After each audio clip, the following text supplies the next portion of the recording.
Hello BookTube, this is an early weekly reads. I was planning on going to the library this week. I had mentioned that in my previous weekly reads video, but I changed my mind. I was kind of throughout the week afraid that the book I had on request, which was for the BookTube prize, wouldn't come in, and so I was, should I just order the book, or should I just stick with getting it from the library? And then there was a 60% chance of rain, and I really didn't want to be out in the rain. And I'd also have a hankering, since, as I've mentioned in some of my writing videos, I'm kind of sort of toying with the idea of wanting to, rather than write novels, maybe try writing a comic book script. And so I requested a lot of comic book collections, largely of creator-owned comics rather than superhero comics, and a few manga tankobon. One or two would have been the single volumes, and then I would have gone for those 3-in-1 omnibuses. I think it was like Naruto, Fullmetal Alchemist, and Bleach. I think I did the 3-in-1s. And by the end of it, I had like 12 books in reserve, and yeah, I was going to take the bus, which means I'd have like an hour to between getting there and being picked up, and so I'd have gone and picked up more books, and I did not want to lug however many books that eventually ended up being back home. So I just decided to cancel all of my requests and just ordered the last of the books for the BookTube prize. And yeah. So anyway, so let's move on to what I read this week. So I started this week, or this previous week, with a book for Marsathon. So this month and continuing on till the end of the year, several booktubers, amongst them Steve Donahue, Mark Richardson, Paperback Junkie, and others, are doing a read-along of the Barsoom novels of Edgar Rice Burroughs, calling it Marsathon. And so I kind of wanted to jump in. I had an unsettled reading relationship with Edgar Rice Burroughs.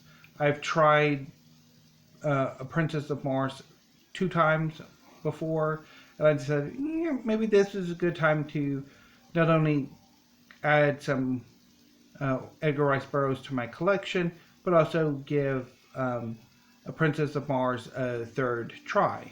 And so I read A Princess of Mars in this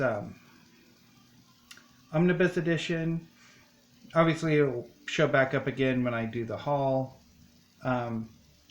And I didn't particularly care for it. The writing is terrible. I mean, the ideas, the action is great, but it's just the first person narrative is so inordinately dull that it's just like, ugh, I wasted $7. Meh. Anyway, so I may not be continuing on with Marsathon. Mars is a barren wasteland now. Oh well. So from A Princess of Mars, I read, or after A Princess of Mars, I moved on to Hickory, Dickory, Dock by Agatha Christie. This is one of her 1950s Poirot novels. It's pretty good. I mean, I personally like it. It's very interesting. So yeah, so this was pretty good. And then on Sunday, I read Diamonds Are Forever. I mentioned I was wanting to read a James Bond novel, either Diamonds Are Forever or Goldfinger, and I went with Goldfinger. So, yeah. I'm going to show the, yeah. I have this big omnibus edition of 5 novels. Diamonds Are Forever, From Russia with Love, Goldfinger, Casino Royale, and Live and Let Die. And, yeah. Diamonds Are Forever starts very strong. And a lot of the Bond novels do start very strong. When Fleming is doing the exposition, setting up the case, the mission. But then there comes a point where the story starts to sort of fall apart. And in Diamonds Are Forever, it does rather noticeably fall apart. In part, it's the case is very much a more intellectual one. It's about diamond smuggling. And Bond infiltrates a diamond smuggling ring. The problem is that these kinds of cases take a long time. You basically insert the agent, and the agent works their way up and down the pipeline, gathering evidence and information, and then turning it over to the authorities for them to take it down.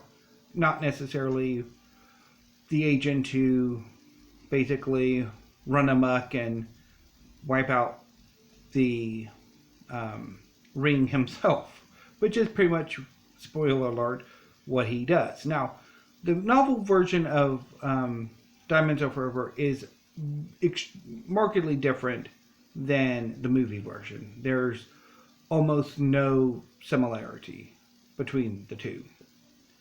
And in fact, the main antagonists of the book are nowhere in the movie. The movie, the villain is Ernst Stavro Blofeld. In the novel, it's the Spang brothers, who lead a organized crime ring called the Spangled Mob. So, yeah. And so it kind of, there's this sort of disconnect where it kind of starts to, the novel sort of collapses shortly after Bond meets Felix Leiter, who at this point is working for Pinkertons after he was grievously wounded in Live and Let Die. So yeah, so it was a bit of a disappointment, but I have struggled with Diamonds Are Forever routinely. So that was the weekend. On Monday, I had intended to start on The Blue Eye by Ausma Zhehanat Khan, and I did not want to read it.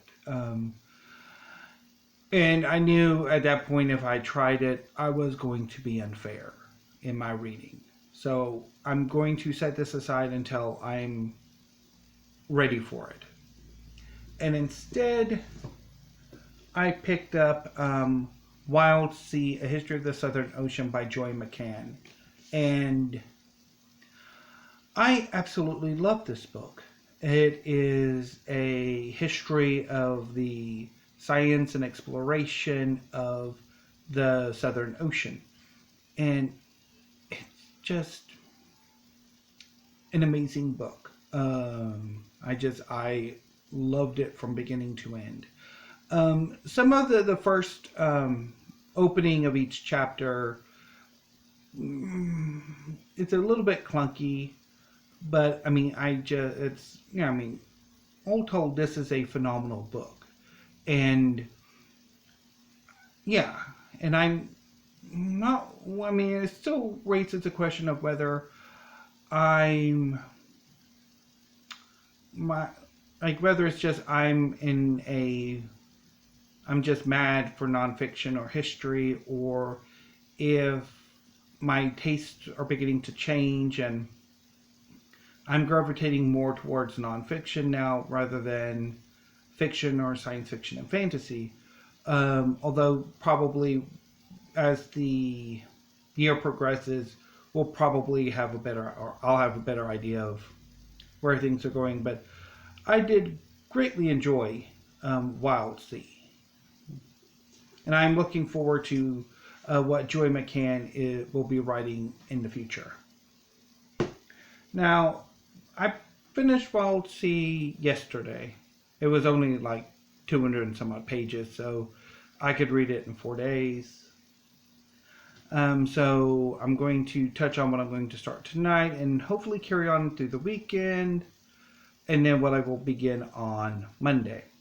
So the book I will be starting today and continue on through the weekend will be The Yellow House by Sarah M. Broom. This book is for the BookTube Prize nonfiction category. As such, I can just say I'm about to read it, and next week say I read it. And then hopefully sometime this week, next week, obviously, since this is the last book for for my particular group, that I need to read. I'll get my rankings and my stuff into Robert and the BookTube Prize. So yeah, and once I'm finished with The Yellow House, I plan on tackling A Mammoth.